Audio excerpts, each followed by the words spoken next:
So you're looking to become a professional commercial drone pilot and you're not quite sure where to start. Well, in this video, I'm going to give you 3 ways that you can become a professional drone pilot. So stay tuned. Taylor Mitcham here from Dronero, the channel that helps you grow your income as a drone pilot.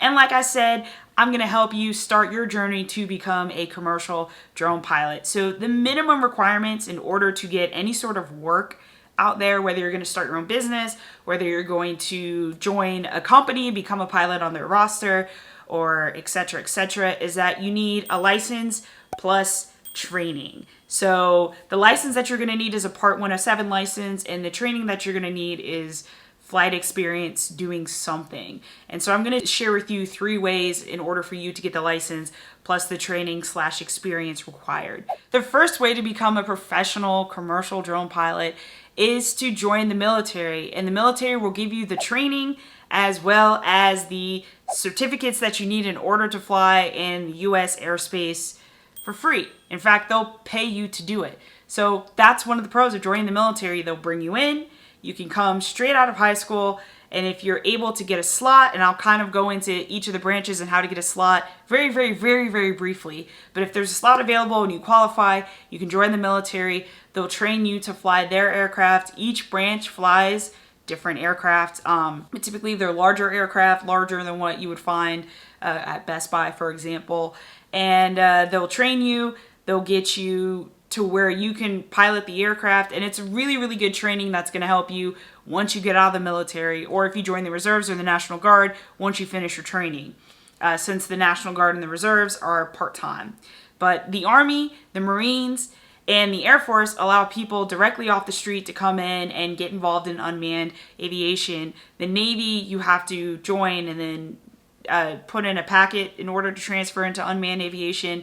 But the Army and the Marines, you can become a UAV operator or UAS operator with a high school diploma, and if you qualify, and if there's a slot available. The Air Force, if you want to become a pilot, they call them RPA pilots, remotely piloted aircraft pilots. You do have to become an officer, and you have to go through a commissioning program in order to qualify for that, and that does require a bachelor's degree. But I don't want to get too far in the weeds with that, but if you want me to do a video specifically on how to become a military drone pilot or UAV operator, UAS operator, please let me know in the comments below. I'm more than happy to do a video that goes more in depth about how to do that, how that process goes for each branch, or whatever that you're interested in. So that's the first way. Join the military, get your training, get paid to do your training, and go through that. Now the pro of that, of course, is you get free training, you'll be paid a salary, you'll have housing paid for, meals, all that stuff, all the typical military benefits. But the con is that you do have to sign at least a 4-year contract. It could be 6 years, it could be 8 years. It just depends on what branch you join and what type of contract that you sign. If you join the reserves, National Guard, active duty, all that stuff, depending on how long your active duty service obligation or your active service obligation is. But again, it's free training, and once you get out, because you'll have a secret security clearance and other training under your belt, you'll be set up to get a job on the outside once you get out of the military. So just think of that as an option. And like I said, if you want me to go more in depth about that, how to do that, what opportunities are available in each branch, all that stuff, let me know in the comments below, and I'll be more than happy to do a video about that. Now, the second way is to go to an aviation school and do an actual unmanned aviation program. So there are schools now such as Embry-Riddle, University of North Dakota, and several other schools out there, including community college, that actually offer degrees in unmanned aviation. And in these programs, you'll learn a lot about manned aviation, and some of them even include private pilot certificates, of course your Part 107 certificate, but they also offer training on various different aircraft. So it's totally dependent on the college program itself, but it's a great way to come in, get a degree, a bachelor's degree, an associate's degree, and in some cases a master's degree in unmanned aviation and learn all of it, not just the flying side of it, but also how to put together a UAS, UAV, how they work, the aerodynamics of it, how maintenance works, and all the different sides of it, the business side of it. So if you're at that age, or you're at a stage in your life where you're thinking maybe a college program is a better fit for you, and you know you want to be in unmanned aviation, doing an unmanned aviation degree could be a great step for you. However, the con of that is that these programs are expensive. I mean, it's the cost of whatever school you go to, and as you may or may not know, college degrees are only going up in price, and they can be very expensive. And some of the training within a degree program could be overkill depending on what area you want to go into within the unmanned aviation industry, depending on what kind of pilot you want to go into. So please don't feel that going to college and getting a degree in unmanned aviation is a requirement. It absolutely is not a requirement to get into this, and that's what I'm going to discuss more in the third way to become a drone pilot. And I don't have a degree in unmanned aviation. I actually did the third way, which I'll talk about in a second. But it could be an option depending on where you are in your life. But the pro of doing a program like that is it's very structured. You'll get a lot of training, and you'll have a decent amount of experience and a piece of paper to back it up. So the third way, and the most common way, is to go the self-taught route. So what this involves is, number one, you have to get your Part 107 certification in the United States. Different countries require different certifications, but you have to get your FAA Part 107 certification.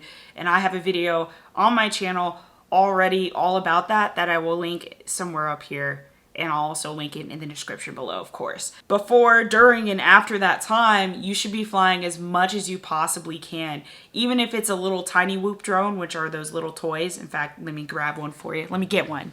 Even if it's one of these, like this is a little Hubsan X4. It's a small drone. It's definitely in the toy category. However, flying one of these can make you a better drone pilot in the long run. So even if you start with one of these, you can graduate to other bigger and better drones, such as DJI, and moving on to different types of missions. But you want to get as much flying experience as you possibly can.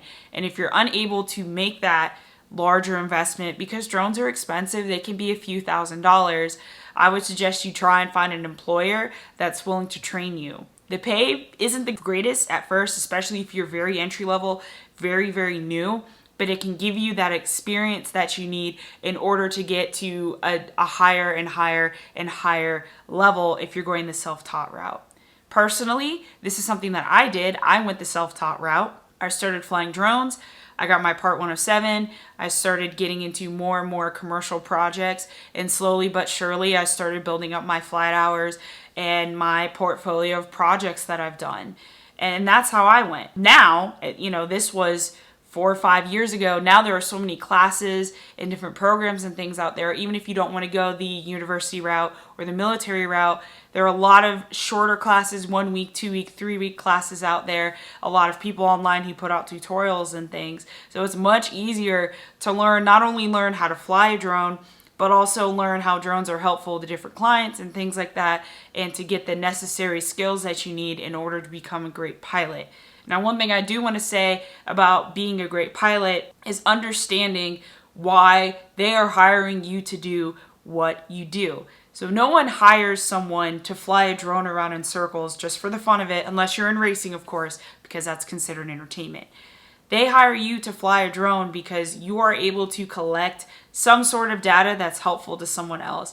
For example, Netflix hires drone pilots to get footage for their documentaries because it adds more depth to the documentaries. It adds B-roll. It makes them more entertaining. Or surveying and engineering firms, they're starting to hire drone pilots now for their mapping missions and things. So there are a lot of opportunities out there, but just know if you're going the self-taught route, you really have to take this seriously and go out and do as much work as you can, even if it's stuff that doesn't necessarily pay the best. So I hope you found this content helpful on how to get a job as a drone pilot, how to start a career as a drone pilot.